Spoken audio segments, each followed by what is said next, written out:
Assalamualaikum warahmatullahi wabarakatuh. Berjumpa kembali dengan saya Doni Apriyatama pada mata kuliah statistik.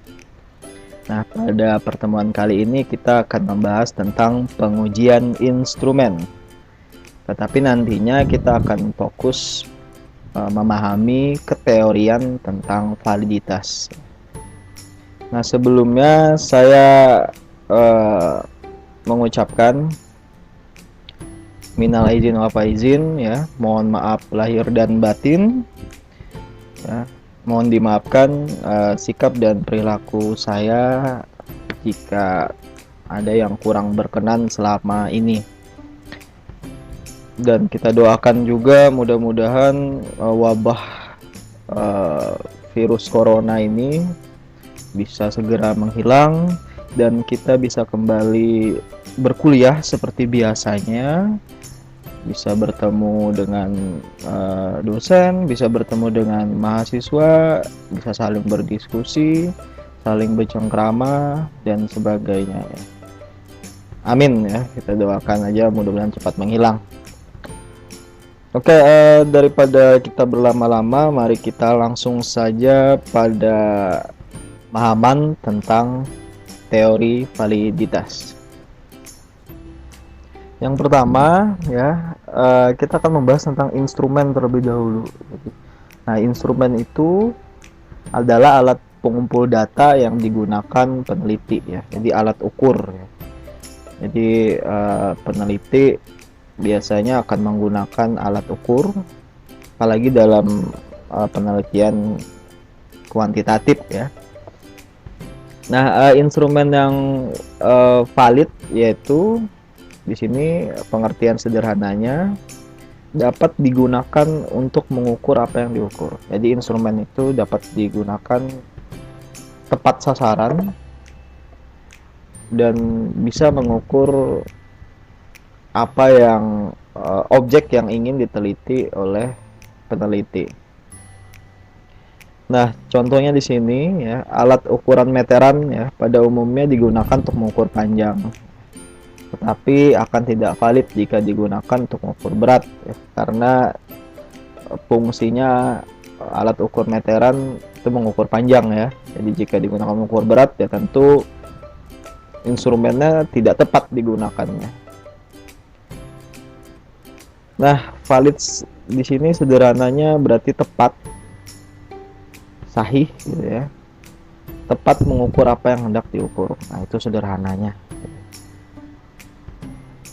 Oke, bisa kita lihat skemanya di sini, ya. Nah, kita bisa lihat di situ ada sasaran, gitu ya. Nah, ini bisa dikatakan tidak valid, ya, karena tembakan atau peluru yang ditembakkan itu tidak tepat sasaran, ya, mengelilingi dari objek sasaran. Jadi instrumen jika seperti ini berarti dikatakan tidak valid.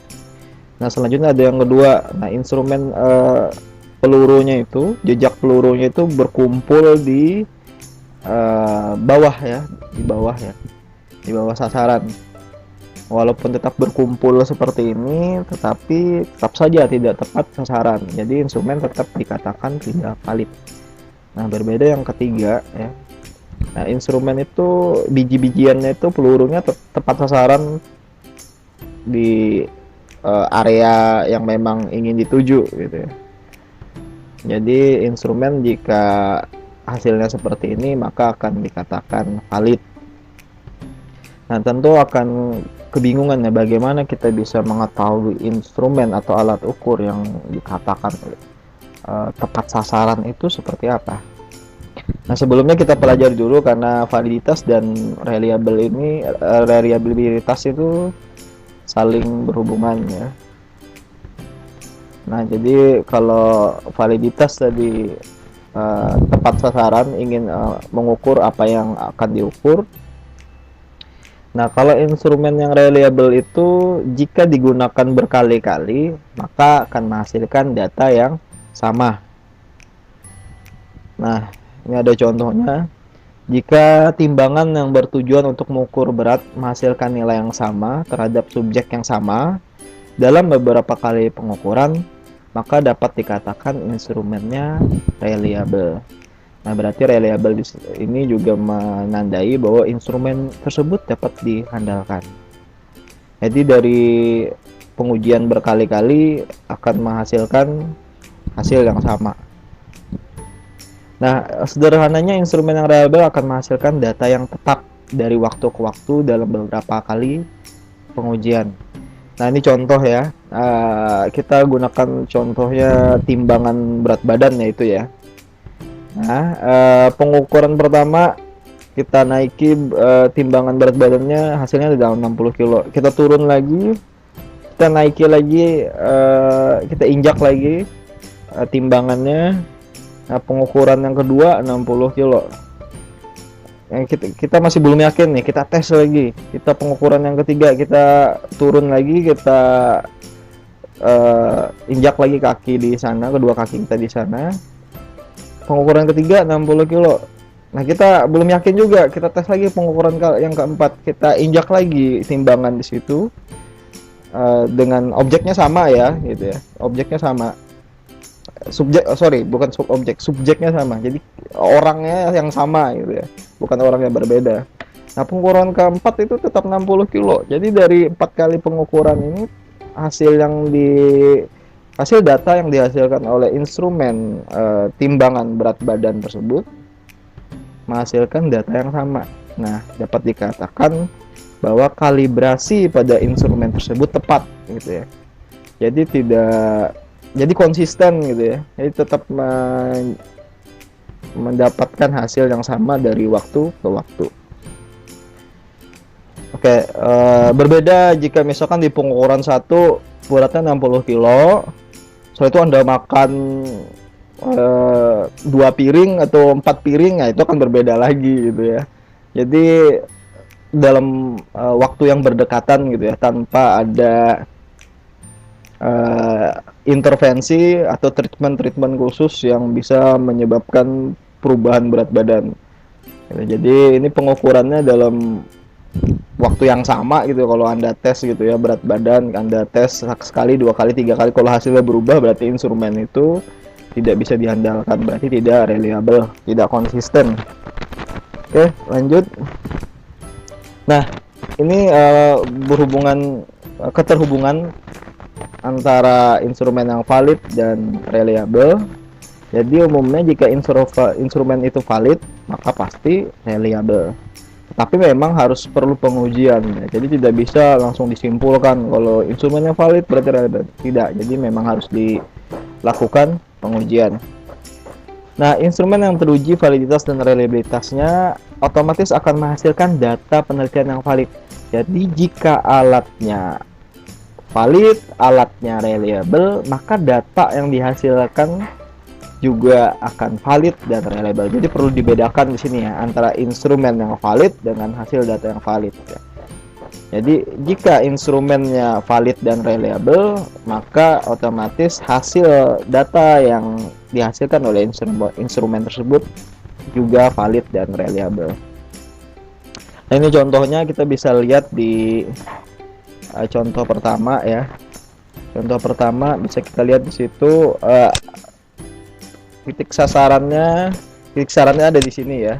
Tetapi pelurunya yang kita tembakkan, biji-bijian butiran itemnya ada di kanan, di atas ya. Di atas. Jadi ini bisa dikatakan tidak valid dan reliable.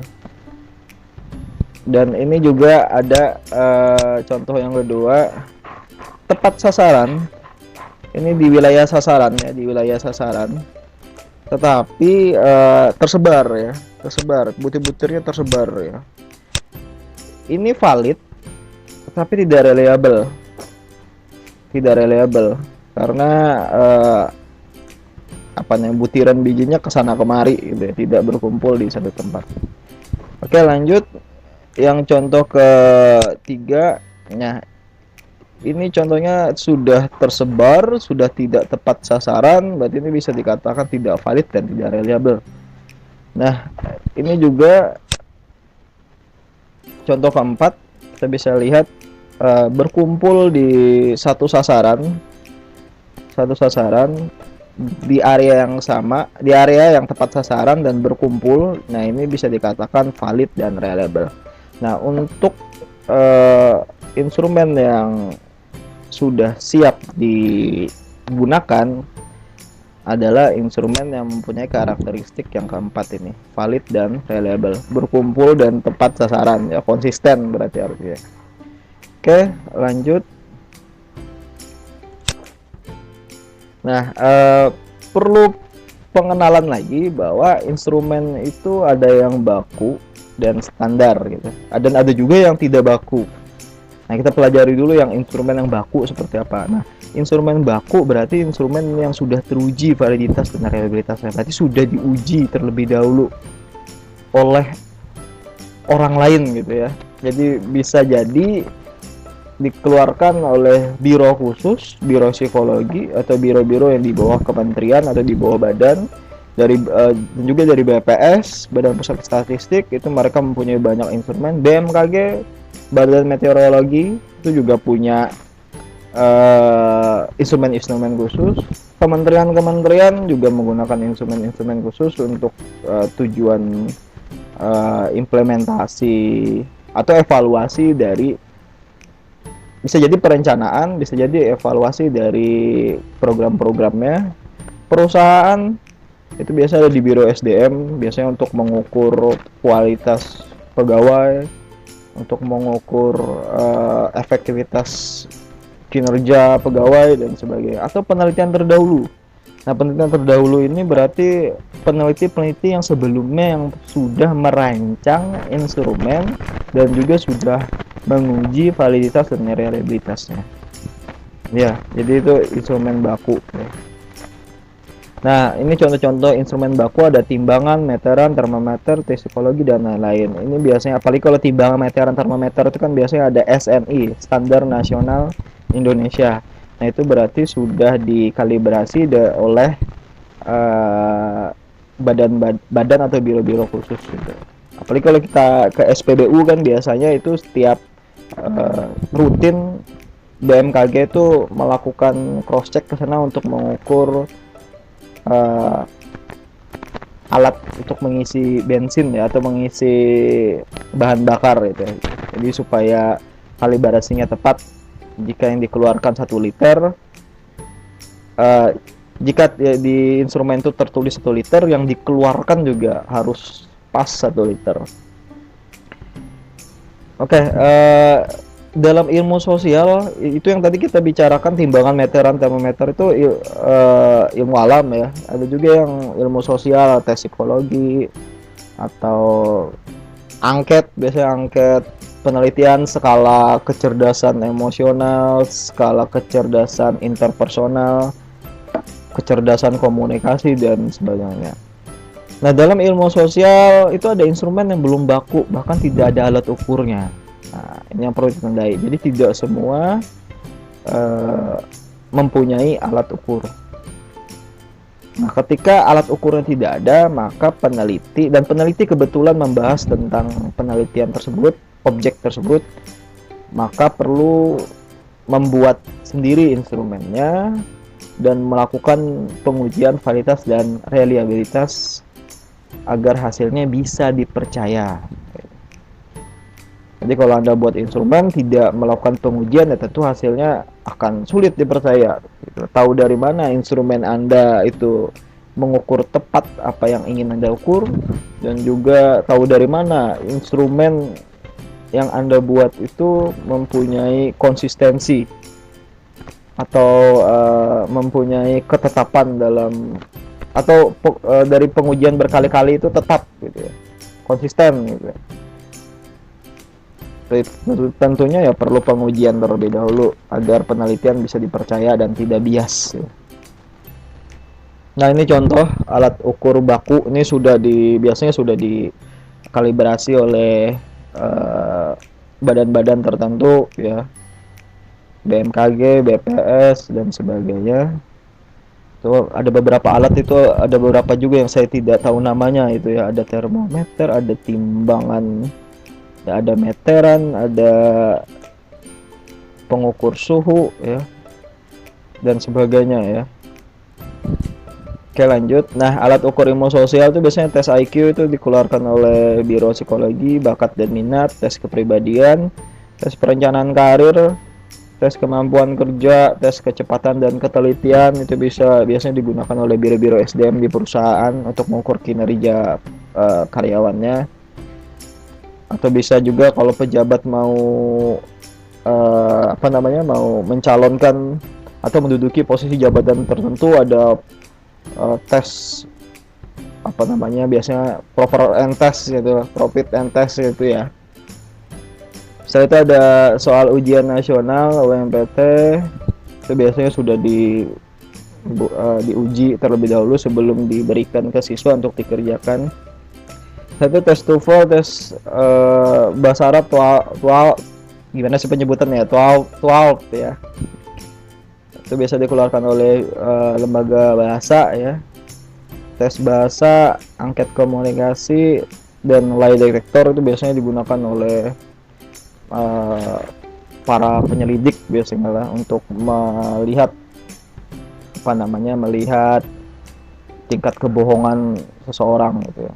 Apalagi kalau dalam kasus-kasus tertentu ya, diinvestigasi, diwawancarai, jadi Anda bisa mengetahui. Biasanya itu di biro-biro khusus di FBI, di kepolisian biasanya mempunyai alat-alat ini. Oke, ini yang sudah baku ya.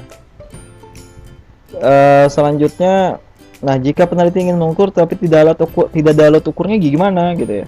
Jadi yang di sini peneliti harus membuat instrumen sendiri dan melakukan pengujian terhadap alat ukur yang dia ciptakan. Nah, tahap penyusunannya harus mencari teorinya terlebih dahulu, dasar teorinya terlebih dahulu. Setelah itu merumuskan indikator dari teori tersebut. Setelah itu merumuskan deskriptor. Deskriptor berarti menerjemahkan dari indikator, menerjemahkan yang dimaksud dari indikator itu apa gitu ya. Jadi nanti ada contohnya, bisa kita lihat nanti. Selanjutnya yang terakhir adalah membuat item. Itemnya bisa jadi pertanyaan, bisa jadi kalau angket skala psikologis itu sebuah pernyataan gitu ya. Oke, lanjut.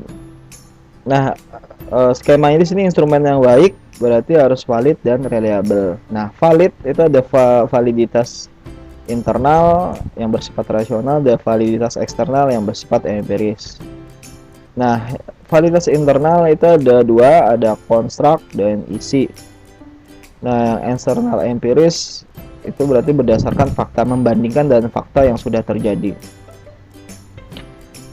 Reliable itu ada eksternal dan internal juga, internal konsistensi. Setelah itu kalau eksternal ada mengukur stabilitas, equivalent, dan juga gabungan.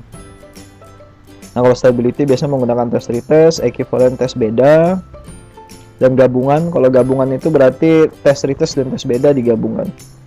Setelah itu ada internal konsistensi dengan diuji dengan teknik statistik, ada Speed Half belah 2 ya, ada KR20, kadar Richardson 20, kadar Richardson 21, Alpha Hoyt dan Alpha Cronbach. Oke, kita coba fokus ke validitas terlebih dahulu. Nah, uji validitas konstruk ya. Nah, konstruk ini berarti melihat konstruksinya ya, bangunan dari instrumen tersebut, dan biasanya digunakan pendapat ahli.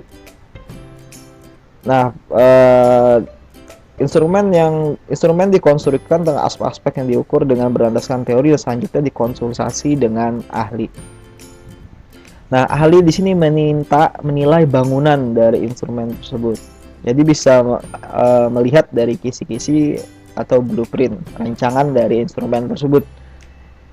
Nah, jumlah pendapat ahli, kita bisa bertanya atau berkonsultasi dengan ahli itu minimal 3 orang, supaya kalau 1 orang terlalu subjektif, kita bisa membandingkan 3 pernyataan dari 3 orang tersebut.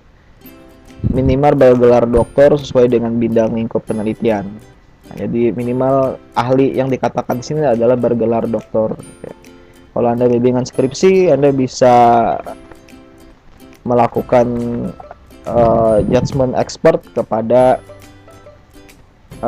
ahli yang ruang lingkup keahliannya itu sesuai dengan penelitian Anda, gitu ya. Kalau Pak misalkan tidak ada yang doktor bergelar doktor seperti apa, ya. Jadi ketentuannya dalam keteorian ini adalah minimal ahli itu bergelar doktor. Tetapi kalau misalkan tidak ada, ya misalkan di kota itu memang benar-benar tidak ada ya, Anda mungkin bisa melakukan konsultasi ke kota lain dengan menggunakan bantuan teknologi gitu. Kalau dulu kan itu agak kesulitan ya, mungkin ya sudah yang bergelar di bawahnya magister satu tingkat gitu ya. Tapi pada sekarang kan itu sudah sulit kalau Anda jadikan alasan seperti itu ya, karena di sekarang itu sekat-sekat waktu, sekat-sekat tempat itu sudah bisa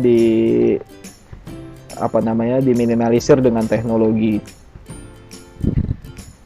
Oke, uji validasi ini menggunakan penggunaan kisi-kisi. Nah, ini skema expert judgment. Nah, ini ada teori, indikator, deskriptor, ini rancangannya. Setelah itu validator itu melihat gitu ya. Teorinya sudah tepat atau belum, indikatornya sudah tepat atau belum, deskriptornya sudah tepat atau belum. Jadi ini kalian rancang terlebih dahulu, setelah itu Anda konsultasikan ke ahli. Kalau sudah tepat, sudah di ACC, sudah disetujui, sudah ada masukan, diperbaiki oleh peneliti, dan selanjutnya dilakukan uji coba. Jadi instrumen itu diuji cobakan ke sampel bukan sebenarnya. Sampel bukan sebenarnya ini berarti sampel yang diambil dari populasi, tetapi bukan sampel penelitian kalian sebenarnya. Jadi misalkan sampel penelitiannya yang kalian ambil datanya di kelas 1A misalkan. Anda bisa mengambil sampel dengan karakteristik yang sama, dengan umur yang sama, dengan faktor aspek-aspek sosial yang sama, itu di kelas 1B gitu ya. Jadi kelas sebelahnya gitu ya. Jadi ini yang dimaksud dengan uji coba ke sampel bukan sebenarnya, tetapi tetap masuk dalam populasi sekolah tersebut misalkan ya. Oke, ini contoh kisi-kisi atau blueprint. Nah, ini kisi-kisi biasanya rancangan dari pertanyaan atau pernyataan. Biasanya kalau selesai dari sini, sudah rancangan selesai, baru ada angketnya gitu ya. Nah, angket itu sebelum dibuat, peneliti harus membuat kisi-kisi atau blueprint rancangan dari instrumen tersebut. Nah,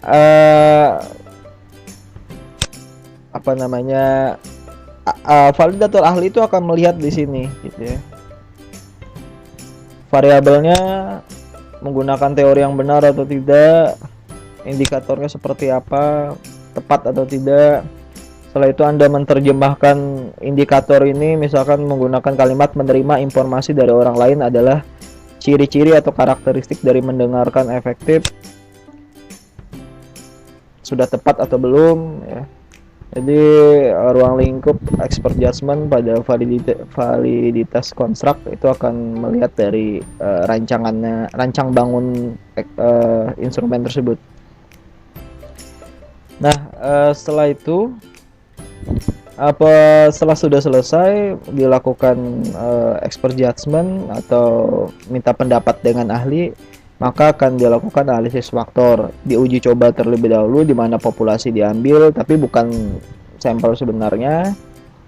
Setelah itu hasil dianalisis dengan perhitungan analisis faktor dengan mengkorelasikan setiap faktor yang ada di instrumen dengan rumus analisis faktor. Ini contoh ya, ini ada faktor 1, faktor 2 ya. Itu dikorelasikan dengan rumus analisis faktor. Setelah itu faktor 1 dan faktor 2 dikorelasikan. Setelah itu faktor 4 dengan 1 dikorelasikan. Sudah ada berapa sih itu? Ada 3 korelasi ya. Setelah itu 3 dan 4 dikorelasikan, 3 dan 2 dikorelasikan, 2 dan 4 dikorelasikan. Nah, jadi di situ dari 4 faktor tersebut, ini sebagai contoh saja, ada 4 faktor. dikorelasikan semua. Kita lihat di situ ada 6 korelasi ya. Nah, faktor dapat diambil dari indikator atau item. Tetapi biasanya faktor-faktor itu diambil dari indikator ya. Misalkan dalam teori dalam instrumen itu ada 6 indikator, berarti faktornya ya indikator tersebut gitu. Oke, lanjut. Skema pengujian validitas konstruk itu instrumen belum diuji, meminta pendapat ahli. Setelah selesai dilakukan analisis faktor, bisa dengan manual atau bisa juga lebih mudah dengan bantuan komputer dengan SPSS atau Excel. Setelah itu baru setelah mendapatkan pendapat ahli sudah dianalisis dengan analisis faktor dan memenuhi kriteria validitasnya, setelah itu bisa dikatakan instrumen valid secara validitas konstruk. Oke, lanjut. Setelah itu yang kedua ada validitas isi atau konten. Kita bisa lihat dari judulnya bahwa ini melakukan validitas fokus pada isi. Nah, pengujian dilakukan dengan melihat kesesuaian antara indikator dengan item. Kalau tadi teori, indikator, dan deskriptor, ini indikator dengan item-itemnya. Pengujian dapat dibantu dengan kisi-kisi blueprint, sama dengan validitas konstruk tadi ya, dibantu dengan kisi-kisi atau blueprint. Nah, setelah diuji lanjut dikonsultasikan dengan ahli. Selanjutnya instrumen disebar kepada sampel yang bukan sebenarnya. Hasilnya dianalisis dan dibandingkan antara skor butir dengan skor total dengan korelasi product moment atau formula icon 5 bisa juga, dan banyak sebenarnya, tapi yang paling populer itu biasanya menggunakan korelasi product moment. Nah, ini contohnya. Kalau tadi itu fokus pada variabel, indikator, dan deskriptor. Nah, kalau ahli itu fokus pada item, indikator, dan item. Apakah sudah mencerminkan deskriptor dan item? Apakah sudah mencerminkan dari apakah item sudah mencerminkan dari penjabaran indikator dan deskriptor? Contohnya bisa kita lihat di sini. Nah, di sini contoh ya, di item 1, item 2 mencoba mencerminkan dari indikator mendengarkan efektif dan deskriptor menerima informasi positif dari orang lain. Item negatifnya, item positifnya, item 1 yaitu saya nyaman berada dengan orang berbeda prinsip dengan saya. Nah, apakah item nomor 1 ini mencerminkan dari indikator mendengarkan efektif dan mencerminkan dari deskriptor? Setelah itu item 2 negatif ya, pernyataan negatif yang dibuat di sini. Saya merasa bosan ketika mendengarkan masukan dari orang lain. Nah, apakah item 2 ini sesuai dengan indikator? Apakah sesuai ya, mencerminkan dari indikator dan juga mencerminkan dari deskriptor.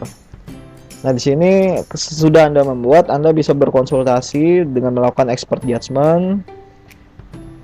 Validator di sini tugasnya mengukur atau menilai sejauh mana item tes itu mencerminkan ciri atribut yang hendak diukur. Atributnya di sini adalah indikator dan deskriptor. Oke, lanjut. Ini skema product moment. Kita sudah di materi yang lalu kita sudah mempelajari skema product moment.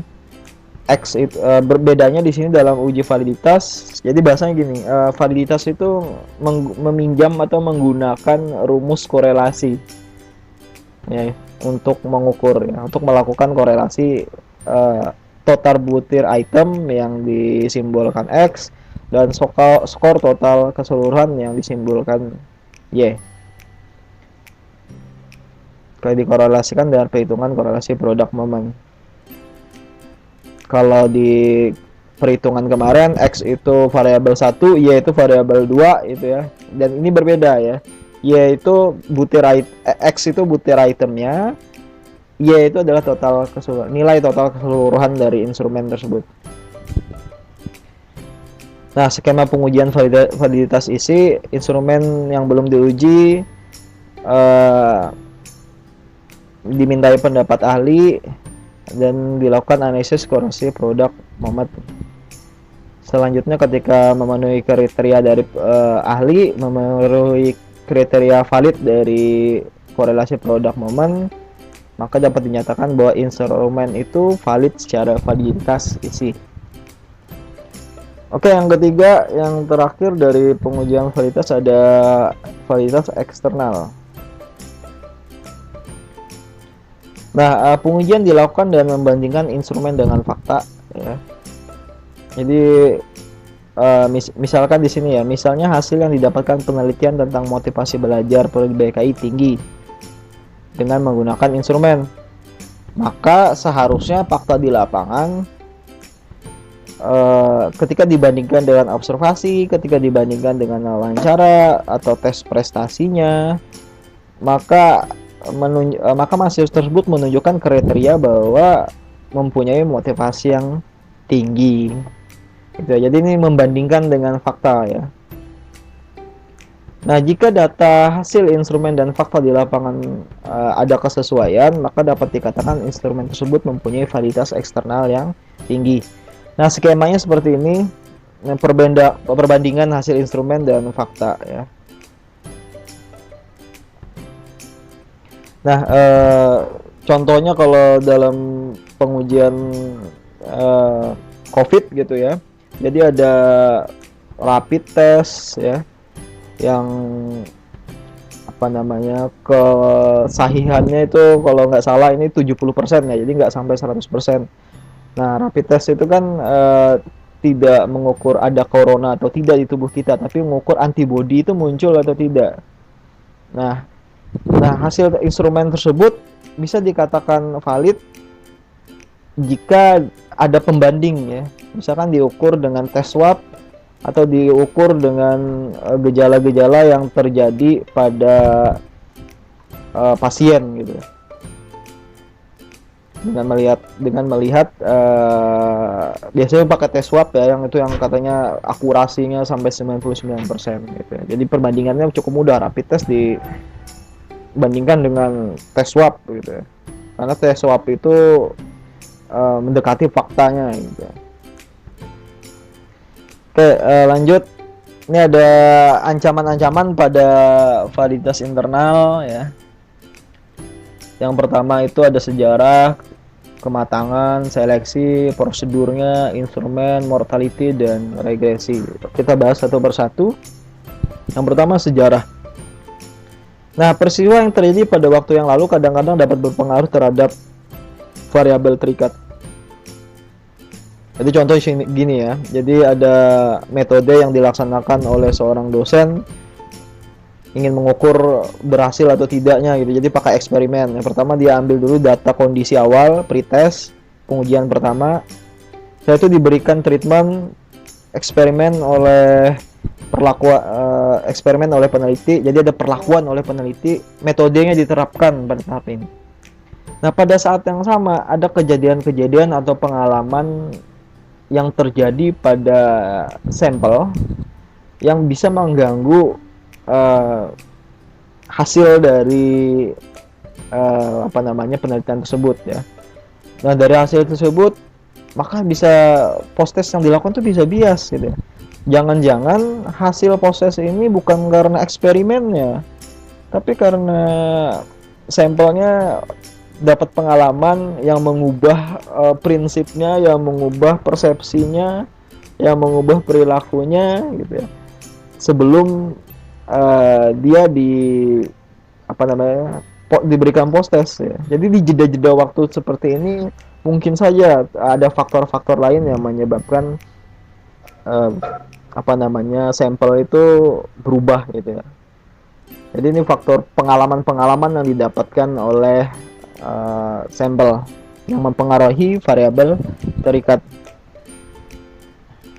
Nah, bisa saja kemungkinan sepenuhnya disebabkan karena perlakuan atau eksperimen, tetapi juga dipengaruhi oleh faktor sejarah atau pengalaman subjek penelitian terhadap masalah yang dicobakan atau masalah-masalah lain gitu ya. Oke, jadi ini faktor sejarah ini mungkin akan membuat hasilnya menjadi bias gitu. Oke, lanjut. Kematangan, maturitas. Nah, manusia itu adalah objek yang selalu berubah.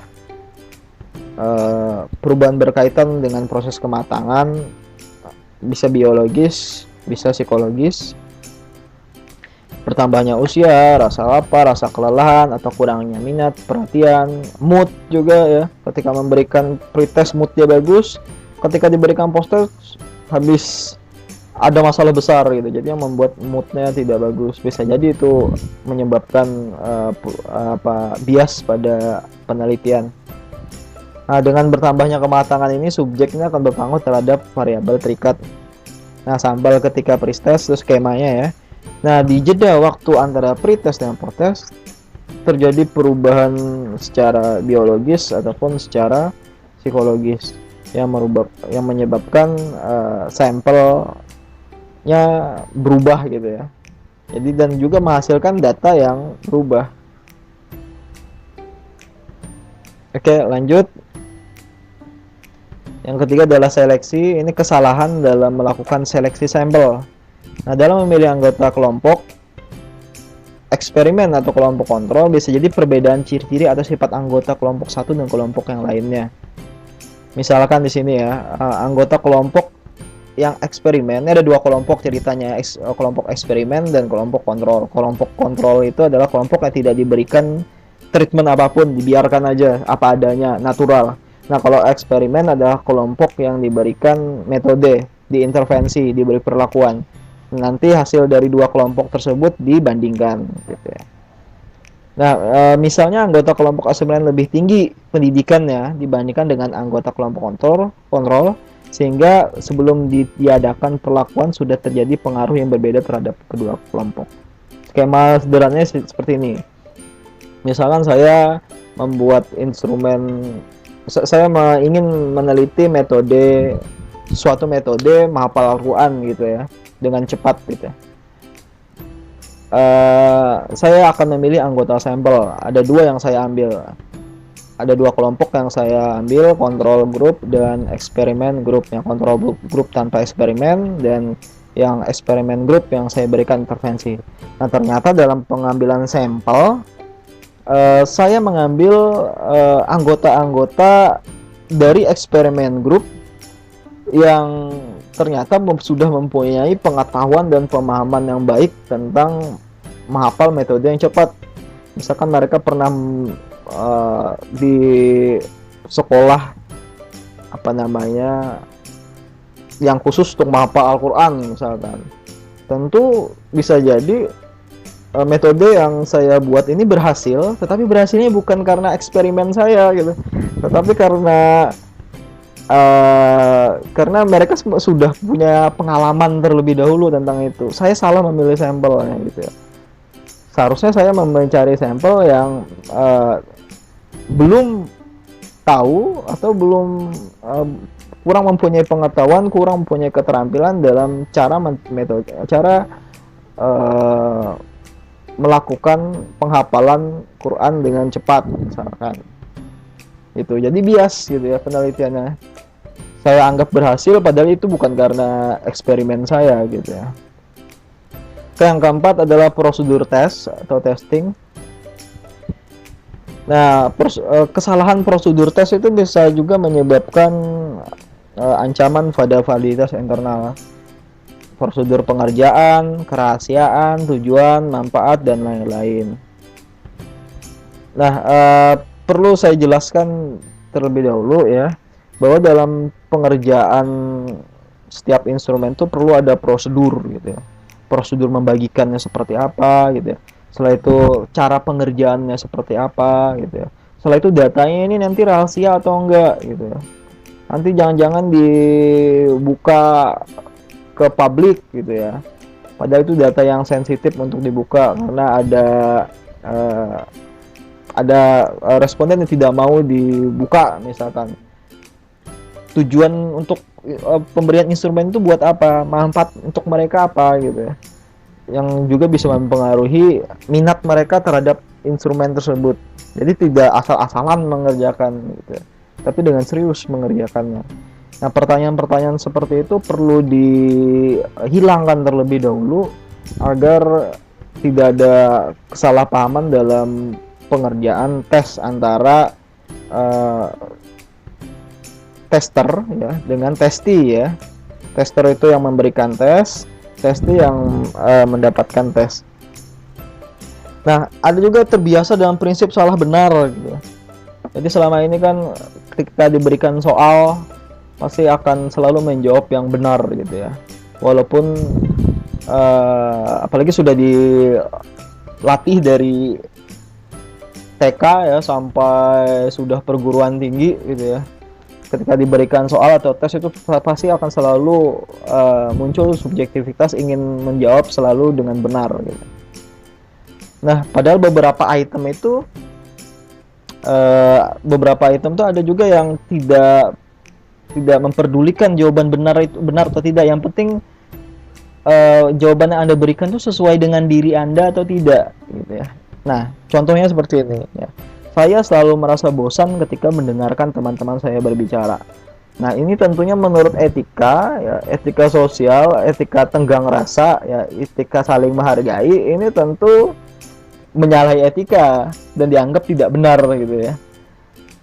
Nah, jika pengerjaannya menggunakan prinsip salah benar, maka cenderung responden atau testi itu akan menjawab tidak gitu ya.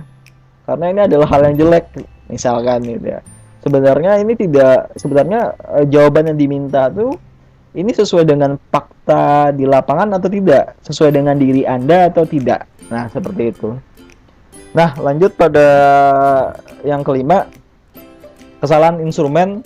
Mungkin saja ada kesalahan dalam pengkalibrasian instrumen atau kesalahan dalam pengamatan atau penimbangan dari peneliti sendiri atau dari validator. Karena validatornya misalkan sibuk dan sebagainya gitu ya. Jadi dalam penimbangannya juga kurang maksimal gitu. Oke, selanjutnya ada mortalitas kematian gitu ya. Jadi bukan ada ada sampel yang hilang gitu ya. Ini contohnya ya, pada proses dilakukan eksperimen ada pretest dan posttest sering terjadi subjek yang drop out, yang hilang, baik karena pindah, sakit ataupun meninggal dunia. Tapi kebanyakan mungkin karena bolos dan sebagainya gitu, tiba-tiba hilang gitu. Misalkan sampel pretest itu diberikan 50. Nah, ternyata ketika sudah kita memberikan eksperimen, nah sampel posttestnya itu hanya 45 orang gitu. 5-nya kemana ya, ada yang sakit, ada yang nggak turun dan sebagainya. Nah, tentu ini akan mengakibatkan ancaman validitas. Apakah 45 ini mewakili dari 50 orang karena 5 orangnya tadi tidak mengerjakan atau hilang gitu ya, miss gitu ya. Oke, yang ketujuh, yang terakhir ada regresi statistik. Nah, ini ketika terjadi nilai-nilai ekstrim, nilai yang terlalu tinggi atau nilai yang terlalu rendah yang diberikan oleh responden. Nah, jadi misalkan respondennya jawabnya skor 4 semua. Kan kalau dalam skala psikologis itu kan biasa menggunakan skala 4 gitu ya, sangat sesuai, kurang sesuai, dan tidak sesuai. Sangat sesuai skor 4, sesuai skor 3, kurang sesuai skor 2, tidak sesuai skor 1 gitu. Nah, sangat tidak sesuai skor 1 gitu. Jadi jawabnya 4 semua ya, karena lapar atau kalian memberikan tesnya ketika jam-jam makan siang atau jam-jam mau pulang gitu. Jadi mereka tidak memperdulikan, jawabnya itu 4 semua gitu. Jadi skornya itu tinggi sekali gitu ya, sempurna malah gitu ya. Atau malah jawabnya tidak semua gitu. Jadi skornya rendah semua. Nah, ini skor-skor ekstrim yang terjadi. Nah, perubahan yang terjadi pada kasus ini bukan perubahan yang sebenarnya, tapi perubahan yang semu gitu ya. Nah, jadi dalam perubahan regresi, faktor-faktor ini juga akan mempengaruhi ya, apalagi jawaban-jawaban ekstrim yang diberikan oleh responden. Nah, ini misalnya responden menjawab dengan nilai skor 4 pada seluruh item pretest dan postest memberikan nilai skor 0 gitu ya. Jadi tes pertama diberikan skor 4 semua gitu ya. Setelah itu diberikan intervensi jawabnya nol semua. Nah, ini akan menyebabkan apa namanya ancaman pada validitas internal ya. Nah, oke, sampai situ dulu kita mempelajari validitas terlebih dahulu ya. Selanjutnya minggu depan kita akan lakukan pengujian validitas, dan minggu depannya lagi baru kita akan masuk pada materi yang lebih dalam tentang reliabilitas ya. Mudah-mudahan informasi ini bermanfaat, mudah dipahami. Ya, begitu dulu ya. Saya undur diri. Assalamualaikum warahmatullahi wabarakatuh.